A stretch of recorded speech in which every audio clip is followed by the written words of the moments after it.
बसा लिया। चरणों में जगह मांगी थी, हमें दिल में बसा लिया। थे एक नजर के प्यासे, नजरों में समा लिया। आपका शुक्रिया, आपका शुक्रिया, आपका शुक्रिया, आपका शुक्रिया।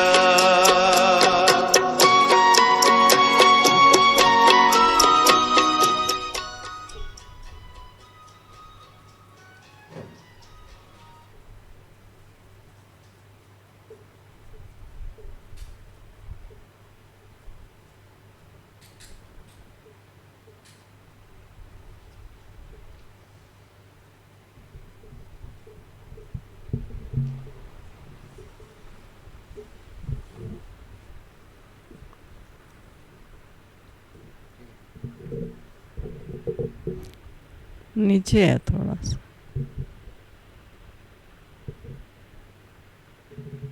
ये देखने में बड़ी दिक्कत आती है।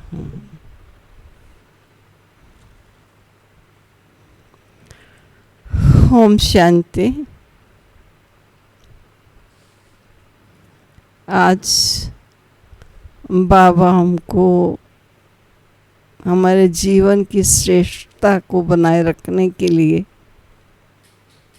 एक विशेष धारणा की बात सुना रहे हैं। सचमुच जिसकी समय प्रति समय बहुत आवश्यकता रहती है।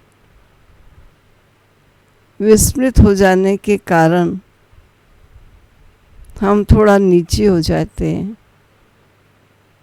तो बाबा ने हमको आज 19 तारीख के महावाक्यों में याद दिलाया।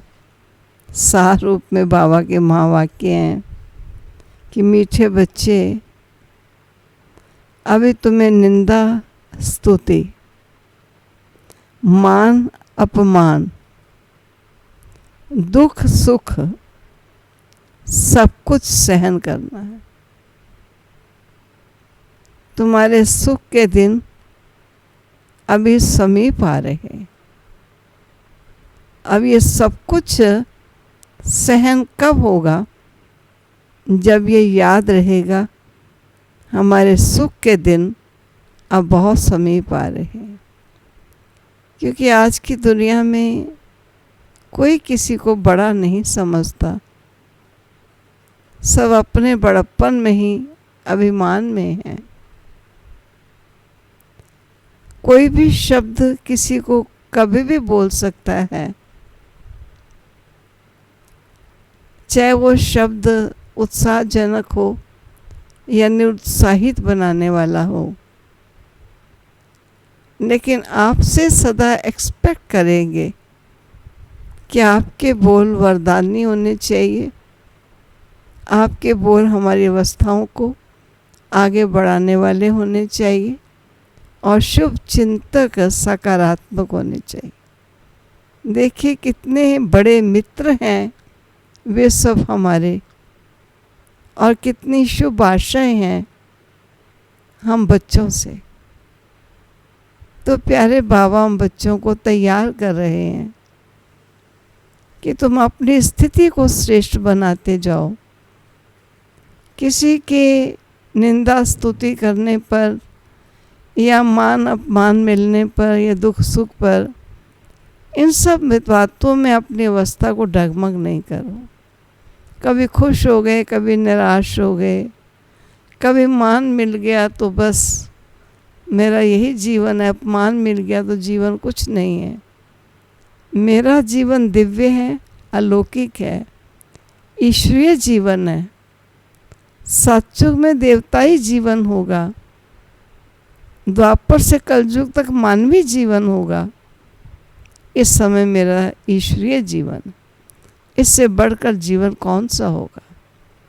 और ये वो जीवन है जिस जीवन में बाबा हम बच्चों को बता रहे हैं कि तुम्हारे सदा सुख के दिन बहुत समीप आ रहे हैं।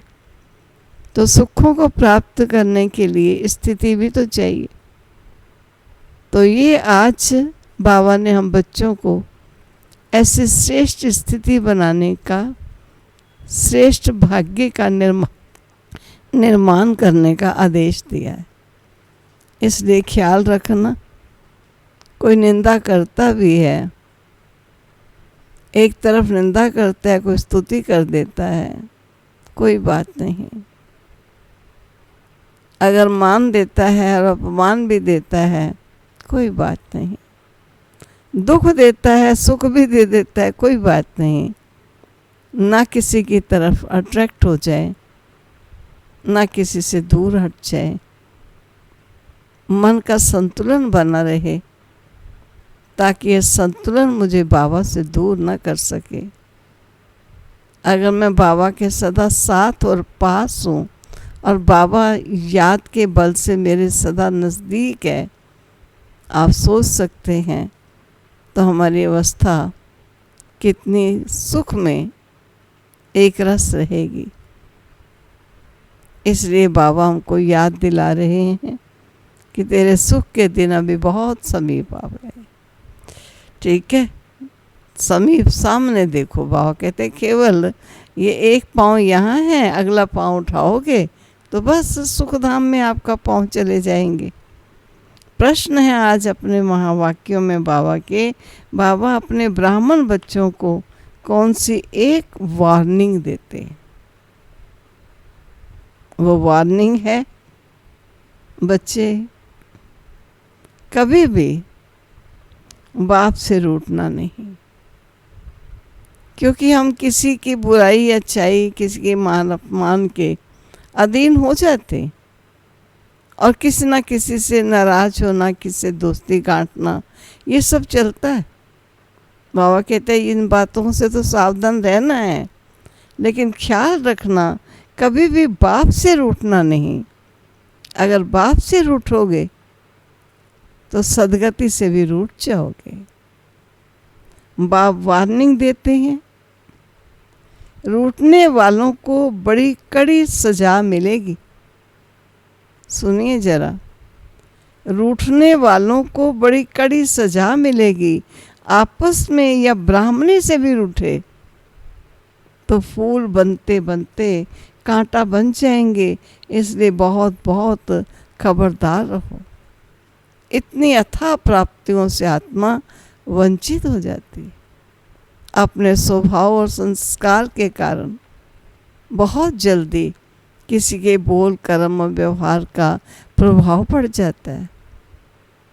इसलिए बाबा कहते तुम्हें बदलना है। तुम ये समझते हो उन्हें बदलना चाहिए था, उन्हें ऐसा नहीं बोलना चाहिए था। कोई भी बोलेगा, कोई भी कुछ करेगा, लेकिन पद मुझे पाना है तो मुझे अपने जीवन के परिवर्तन का अटेंशन रखना। रिकॉर्ड है, धीरज धर मनवा धीरज धर, तेरे सुख के भले दिन आएंगे। ओम शांति। मीठे मीठे सिकिलदे बच्चों ने गीत सुना। तुम बच्चों के जो भी जन्म जन्मांतर के दुख हैं सब दूर हो जाने चाहिए। इस गीत की लाइन सुनी। तुम जानते हो अभी हमारा दुख का पार्ट पूरा होता है, अब ये पार्ट रिपीट नहीं कर सकते। दुख का पार्ट पूरा होता है और सुख का पार्ट शुरू होता है। जो पूरी रीति नहीं जानते हैं वे किसी न किसी बात में दुख जरूर देखते हैं। यहाँ बाबा के पास आने से भी कोई ना कोई प्रकार का दुख भासेगा। बाबा समझ सकते हैं। बहुत बच्चों को तकलीफ होती होगी। कोई भी ऐसी ऊपर नीचे बात होती है तो बाबा समझते हैं कि बच्चों को तकलीफ होती होगी।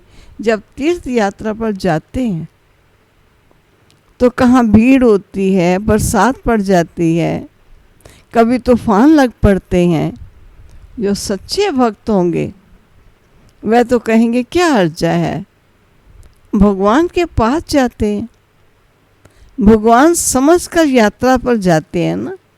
तो ढेर के ढेर भगवान हैं मनुष्यों के। तो जो अच्छे मजबूत होते हैं वह तो कहते हर्जा नहीं।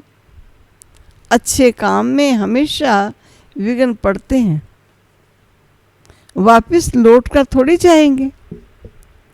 और कोई कोई तो लौट भी जाते हैं, कभी विघ्न पड़ते हैं कभी नहीं भी पड़ते। बाप कहते बच्चे ये भी तुम्हारी यात्रा है। तुम कहेंगे हम बेहद के बाप के पास जाते, वह बाप सबके दुख हरने वाला है, ये निश्चय है। आजकल देखो फिर बाबा क्या बता रहे हैं, यात्रा का बताया। आजकल देखो मधुबन में बहुत बच्चे जब आ जाते हैं तो भीड़ है, और बाबा को ओना तो रहता है। बहुतों को तकलीफ भी होती होगी, पट में सोना पड़ता है। बाबा थोड़ी चाहता है कि बच्चों को पट में सुलाए, परंतु ड्रामा अनुसार भीड़ हो गई है। कल पहले भी हुई थी, फिर होगी। इसमें कोई दुख नहीं होना चाहिए। ये भी जानते हैं पढ़ने वाले, कोई तो राजा बनेंगे और कोई फिर रंक भी बनेंगे। कोई का ऊंचा मर्तबा होगा, कोई का कम होगा, परंतु सुख जरूर होगा। ये भी बाबा जानते हैं। कोई बहुत कच्चे हैं जो कुछ भी सहन नहीं कर सकते, उनको कुछ तकलीफ होगी, कहेंगे हम तो नाहक आए, या कहेंगे हमको ब्राह्मणी जोर करके ले आइए। ऐसे भी होंगे जो कहेंगे हमको ब्राह्मणी ने नाहक फंसाया। ऐसे समय पर ऐसे भी बोल कभी किसी के मुख से निकलेंगे। पूरी पहचान नहीं कि विश्वविद्यालय में आए हैं। इस समय की पढ़ाई से कोई तो राव बनेगा और कोई रंक भी तो बनने वाले हैं। ये सब भविष्य के लिए पद प्राप्त हो रहे हैं। यहाँ के रंक और राव में और वहाँ के रंक और राव में दिन रात का फर्क है। वहाँ भी गरीब, लेकिन गरीब नहीं कहलाएगा, छोटे स्टेटस वाला भी है, ऊंचे स्टेटस वाला भी है।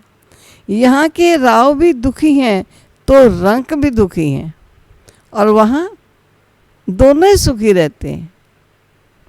यहाँ तो है ही पतित भिखारी दुनिया। भले किसके पास बहुत धन है, बाप समझाते हैं ये धन माल सब मिट्टी में मिल जाना है, ये शरीर भी खत्म हो जाएगा। आत्मा में मिट्टी में नहीं, आत्मा तो मिट्टी में नहीं मिलती।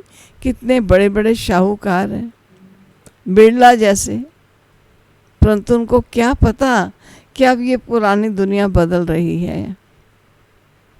मालूम होता तो फट से आ जाते, कहते यहाँ भगवान आया हुआ है, फिर भी जाएंगे कहाँ। सिवाय बाप के कोई को सदगति मिल नहीं सकती।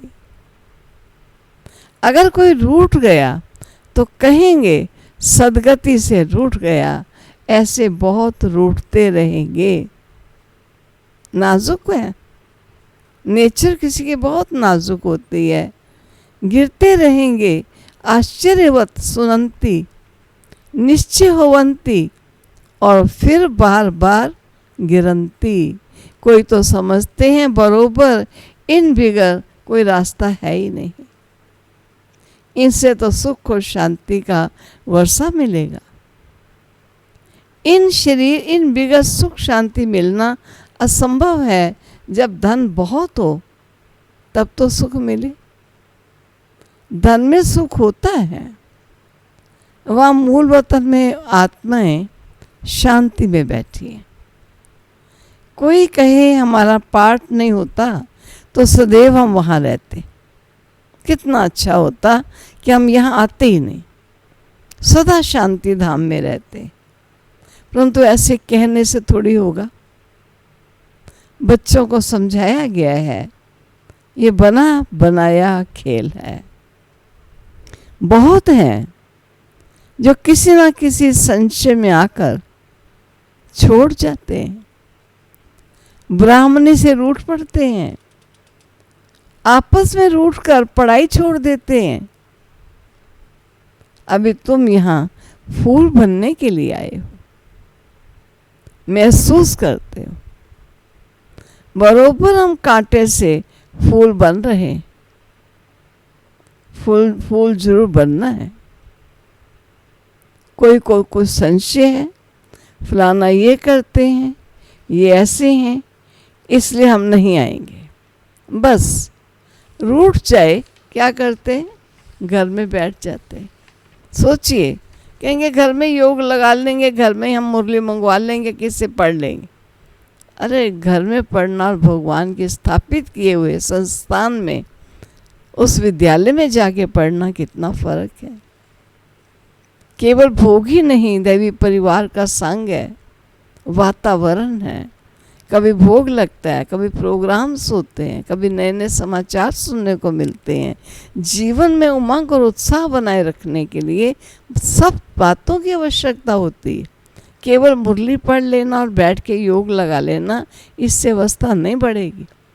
अवस्था बढ़ाने के बहुत से प्रकार होते हैं। बाबा कहते हैं और सबसे तो भले रूठो, चलो रूठ गए, लेकिन एक बाप से कभी नहीं रूठना, क्योंकि बाप से रूठे तो आना छोड़ा, बहनों से बोलना छोड़ा, वाने सुनना छोड़ा। बाबा वार्निंग देते हैं, सजाएं बहुत कड़ी हैं। घर में भी जो सजाएं मिलती हैं सब साक्षात्कार कराते हैं, बिगड़ साक्षात्कार के सजा मिल नहीं सकती। यहाँ का भी साक्षात्कार होगा। तुमने पढ़ते पढ़ते आपस में लड़ झगड़ कर, रूठ कर पढ़ाई छोड़ दी थी।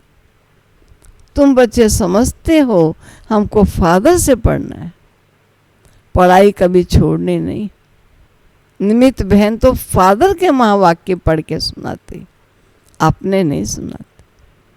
अगर वो मंथन की बात भी सुनाती है तो फादर की बात कोई सब बातों इकट्ठा करके सुना रही, अपने कोई घर की बात नहीं सुना रही। पढ़ाई कभी छोड़नी नहीं है। तुम यहाँ पढ़ते ही हो मनुष्य देवता बनने के लिए। ऐसे ऊंचे ऊंचे बाप के पास तुम मिलने आते हो।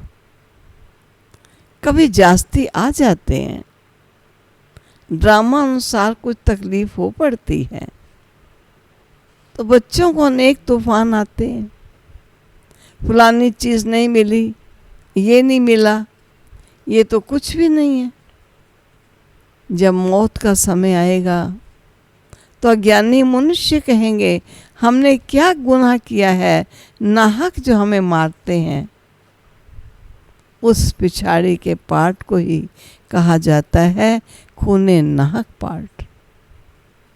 अचानक बॉम्ब्स गिरेंगे, ढेर के ढेर मरेंगे, ये खूने नाहक हुआ ना। अज्ञानी मनुष्य ऐसे चिल्लाएंगे, तुम बच्चे बहुत खुश होते हो। क्यों? कि तुम जानते हो इस पतित दुनिया का विनाश होना है। अनेक धर्मों का विनाश ना हो तो एक सत्य धर्म की स्थापना कैसे होगी। सतयुग में एक आदि सनातन देवी देवता धर्म था।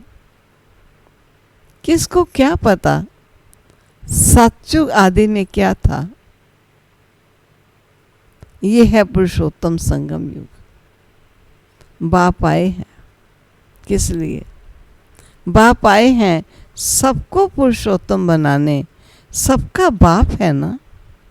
कोई मुक्ति में जाएंगे, कोई जीवन मुक्ति के योग्य बन जाएंगे। ड्रामा को तो तुम जान गए हो। सब तो सतयुग में नहीं आएंगे। इतनी करोड़ों आत्माएं सतयुग में थोड़ी आएंगी। ये है डिटेल की बातें। बहुत बच्चियां हैं जो कुछ भी समझती नहीं हैं, भक्ति मार के हिरे हुए हैं ना, सुना बस उठ के चले गए, बस ज्ञान बुद्धि में बैठ नहीं सकता है। भक्ति की आदत पड़ी हुई है। कहते हैं भगवान क्या नहीं कर सकता, मरे हुए को जिंदा कर सकता है। बाबा के पास आते हैं, कहते हैं फलाने ने मनुष्य मरे हुए को जगाया, तो क्या भगवान नहीं कर सकता? कोई ने अच्छा काम किया तो बस उसकी महिमा करने लग पड़ते हैं, फिर उनके हजारों फॉलोअर्स बन जाएंगे। तुम्हारे पास तो बहुत थोड़े आते हैं। भगवान बढ़ाते हैं, वे इतने थोड़े क्यों? प्रश्न उठता है लोगों का। अगर भगवान पढ़ाते हैं तो इतने थोड़े क्यों? ऐसे बहुत कहते हैं।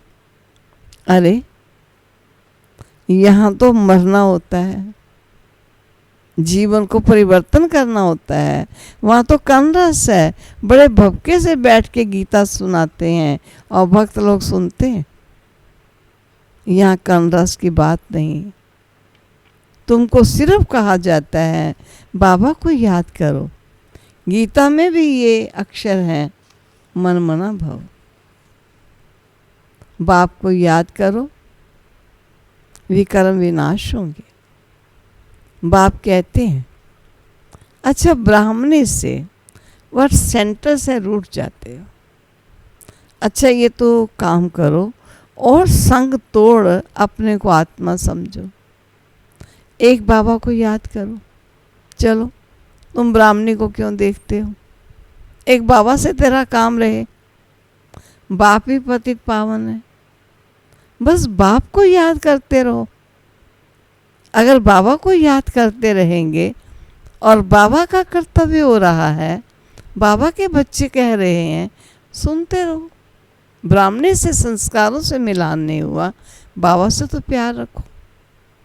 बस बाबा को याद करते रहो, सुदर्शन चक्र फिराते रहो। इतना याद किया तो भी स्वर्ग में जरूर आओगे। स्वर्ग में ऊंचा पद तो पुरुषार्थ के अनुसार ही मिलेगा। प्रजा बनानी पड़ेगी, नहीं तो राजाई किस पर करोगे? जो बहुत मेहनत करते हैं ऊंच पद भी वही पाएंगे। ऊंच पद के लिए ही कितना माथा मारते हैं। पुरुषार्थ बिगर कोई रह नहीं सकता है। तुम बच्चे जानते हो, ऊंचे से ऊंचा पतित पावन बाप है। मनुष्य महिमा भले गाते हैं परंतु अर्थ नहीं समझते कि वो बाप कैसे ऊंचे से ऊंचा है, कैसे उनकी महिमा है। भारत कितना शाहूकार था। भारत है स्वर्ग, वंडर ऑफ द वर्ल्ड। वह 7 वंडर्स माया के सारे ड्रामा में ऊंचे से ऊंचा है स्वर्ग।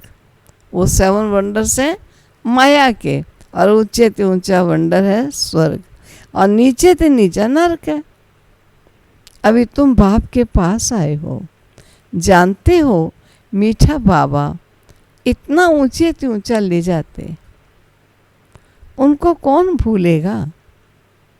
भले कहाँ भी बाहर जाओ, सिर्फ एक बात याद रखो, बाबा को याद करो।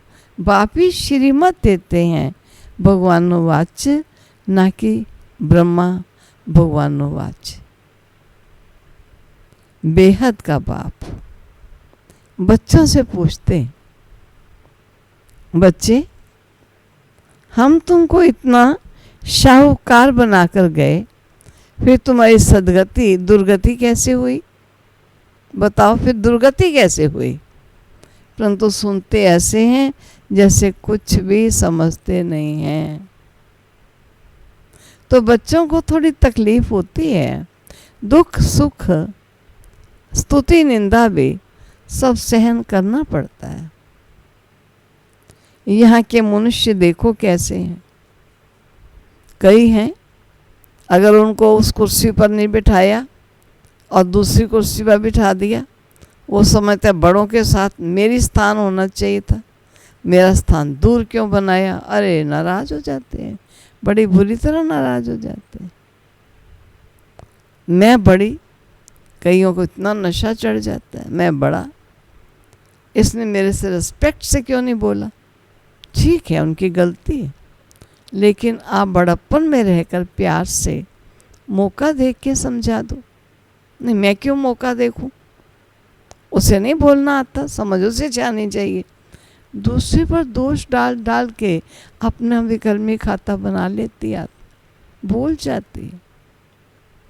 यहाँ के मनुष्य देखो कैसे हैं, प्राइम मिनिस्टर को भी पत्थर मारने में देरी नहीं करते। कहते हैं स्कूल के बच्चों का न्यू ब्लड है, बहुत महिमा करते हैं उनकी, समझते हैं फ्यूचर का न्यू ब्लड है, परंतु वही स्टूडेंट्स दुख देने वाले निकल पड़ते हैं। कॉलेजेस को आग लगा देते हैं, एक दो को गाली देते रहते हैं, बाप समझाते हैं दुनिया का क्या हाल है। ड्रामा का एक्टर होकर भी ड्रामा के आदि मध्य अंत और मुख्य एक्टर्स आदि को नहीं जानते हैं, तो उन्हें क्या कहेंगे, क्या कहेंगे। बड़े ते बड़ा कौन है, उनकी बायोग्राफी तो जाननी चाहिए ना, कुछ भी नहीं जानते। ब्रह्मा विष्णु शंकर का क्या पार्ट है, धर्म स्थापकों का क्या पार्ट है। मनुष्य तो अंधश्रद्धा में आकर सबको प्रिसेप्टर कह देते हैं, सब धर्म स्थापक। गुरु तो वह है जो सदगति करते हैं। अब सर्व का सदगति दाता एक ही, कौन है, परम पिता परमात्मा है, और वो परम गुरु भी है, फिर नॉलेज भी देते हैं, तुम बच्चों को पढ़ाते भी हैं। उनका पार्ट ही वंडरफुल है, धर्म भी स्थापित करते हैं और सभी धर्मों को खलास भी करते हैं। जब धर्म अधर्म का स्वरूप ले जाता है तो सबको खलास भी करते हैं, और तो सिर्फ धर्म स्थापित करते हैं। स्थापना और विनाश करने वाले को ही गुरु कहेंगे ना। बाप कहते हैं मैं कालों का काल हूँ, एक धर्म की स्थापना और बाकी सभी धर्मों का विनाश हो जाएगा, अर्थात इस ज्ञान यज्ञ में स्वाहा हो जाएंगे। फिर ना कोई लड़ाई लगेगी, ना यज्ञ रचा जाएगा। तुम सारे विश्व के आदि मध्य अंत को जानते हो, और तो सभी नीति नीति कहते हैं। तुम ऐसे थोड़ी कहेंगे बाप बिगड़ और कोई समझा नहीं सकता, तो तुम बच्चों को बड़ी खुशी होनी चाहिए। परंतु माया का सामना ऐसा होता है जो याद ही मिटा देता है। तुम बच्चों को दुख सुख मान अपमान सहन करना है। यूं तो यहाँ कोई अपमान किया नहीं जाता, अगर कोई भी बात है तो बाप को रिपोर्ट करनी चाहिए। मानो यज्ञ में कोई कहे मेरा अपमान हो गया, बाप को रिपोर्ट करनी चाहिए। रिपोर्ट नहीं करते तो बड़ा पाप लगता है, ऐसे का बताना चाहिए। कई देखिए ऐसे थे जो आगे बैठा उसको उठा के बाजू पीछे, और जो अपना आदमी उसका है उसको ला के पीछे से आगे। दूसरा रो पड़ता है, समझता है मेरा सारी सभा में अपमान हुआ। बड़ों को बताना चाहिए ताकि उसकी नेचर ठीक हो। तो बाबा कहते बाबा को बता दो। बाप को सुनाने से झट उनको सावधानी मिलेगी। इस सर्जन से छिपाना नहीं चाहिए, बड़ा भारी सर्जन है। ज्ञान इंजेक्शन, इनको अंजन भी कहते हैं। अंजन को ज्ञान सुरमा भी कहा जाता है। जादू आदि की कोई बात ही नहीं है। बाप कहते हैं मैं आया हूँ तुमको पति से पावन होने की युक्ति बताने के लिए। पवित्र नहीं बनोगे तो धारणा भी नहीं होगी। इसी काम के कारण ही फिर पाप होते हैं, इन पर जीत पानी है। खुद ही विकारों में जाता होगा तो दूसरे कोई को कह नहीं सकते, ये तो महापाप हो जाएगा। बाप कहानी भी सुनाते ना, पंडित ने कहा कि राम राम कहने से नदी पार हो जाएगी या सागर पार हो जाएंगे। मनुष्य समझते हैं पानी का सागर है, जैसे आकाश का अंत नहीं वैसे सागर का भी अंत नहीं पा सकते, ब्रह्म है तत्वों का भी अंत नहीं है। यहाँ मनुष्य अंत पाने का पुरुषार्थ करते हैं, वहाँ कोई पुरुषार्थ नहीं करते। यहाँ कितना भी दूर जाते हैं फिर लौट आते हैं, क्योंकि पेट्रोल नहीं होगा तो आएंगे फिर कैसे। ये है साइंस वालों की अति अहंकार। हम देखेंगे जाके क्या होता है क्या आगे, उससे विनाश कर देते हैं। देखते देखते ही दुनिया का विनाश कर देते हैं, ऐसी चीज़ें इन्वेंट कर लेते हैं। एरोप्लेन में सुख भी है, फिर उससे अति दुख भी है। आज जो सुख का साधन है वो एक समय दुख का साधन भी बन जाता है। अच्छा, मीठे मीठे सिक्के लदे बच्चों प्रति माता पिता बाप दादा का याद प्यार और गुड मॉर्निंग। रूहानी बाप की रूहानी बच्चों को नमस्ते, रूहानी बच्चों की रूहानी बाप को नमस्ते। धारणा के लिए मुख्य सार, किसी भी कारण से पढ़ाई नहीं छोड़नी। सजाएं बहुत कड़ी हैं, उनसे बचने के लिए और सब संग तोड़ एक बाबा को याद करना है। रूठना नहीं है, ख्याल रखना, अंडरलाइन, कुछ भी हो जाए रूठना नहीं है। दूसरा, ज्ञान इंजेक्शन व अंजन देने वाला एक बाप है। उस अविनाशी सर्जन से कोई बात छिपानी नहीं है।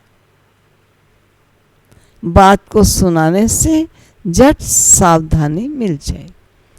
छिपाते या तो ख़त्म कर दो, उसको फील ना करो, और अगर अंदर लगी आके फील हो रही है तो उसको अंदर घोटो नहीं, वहाँ बताओ जहाँ से उसका निर्णय हो। वरदान, हर एक की विशेषता को स्मृति में रखते हुए फेथफुल बन एक मत संगठन बनाने वाले, सर्व के शुभ चिंतक भव। सुनो, हर एक की विशेषता को स्मृति में रखते हुए फेथफुल बन एक मत संगठन बनाने वाले, सर्व के शुभ चिंतक भव। ड्रामा अनुसार हर एक को कोई ना कोई विशेषता अवश्य प्राप्त है। उस विशेषता को कार्य में लगाओ तथा औरों की विशेषताओं को देखो। एक दो में फेथफुल रहो तो उनकी बातों का भाव बदल जाएगा। जब हर एक की विशेषता को देखोगे तो अनेक होते भी एक दिखाई देंगे, एक मत संगठन हो जाएगा। कोई किसकी ग्लानि की बात सुनाए तो उसे टेका देने के बजाय हाँ हाँ ठीक है, हाँ वो ऐसा ही है, इसको कहते टेका देना। उसे टेका देने के बजाय सुनाने वाले का रूप परिवर्तित कर दो, वो उस बात को वैसे सुना पाए, तब कहेंगे शुभ चिंतक। स्लोगन, श्रेष्ठ संकल्प का खजाना ही श्रेष्ठ प्रारब्ध व ब्राह्मण जीवन का आधार है। श्रेष्ठ संकल्पों का खजाना ही श्रेष्ठ प्रारब्ध है, वह ब्राह्मण जीवन का आधार है। आज सारा दिन क्या करना, अपने संकल्पों पर बहुत अटेंशन, क्योंकि संकल्प मिक्स चलते हैं, कभी श्रेष्ठ चलते हैं, कभी कमज़ोर चलते हैं, कभी नेगेटिव भी चलते हैं। देखिए, संकल्पों का आधार है ब्राह्मण जीवन का, और श्रेष्ठ प्रारब्ध का आधार भी हमारे संकल्प। तो आज संकल्पों का इतना सुंदर खजाना, जिसको देख देख के खुश होते रहो, वाह रे मेरे खजाने को, कितना बढ़िया खजाना दाता ने मुझे दिया है। मेरी भविष्य प्रारब्ध बन रही है, और मेरा जीवन ब्राह्मण जीवन का जिस पर आधार टिका हुआ है। तो आज बहुत अटेंशन दीजिएगा अपने श्रेष्ठ संकल्प। कोई भी हो जाए, कोई कुछ कह दे कर दे, लेकिन मेरा संकल्प श्रेष्ठ है। श्रेष्ठ संकल्प किसी के उल्टे संकल्प को भी सीधा कर देता है। ठीक है, चलो प्यारे बाबा पास चलते।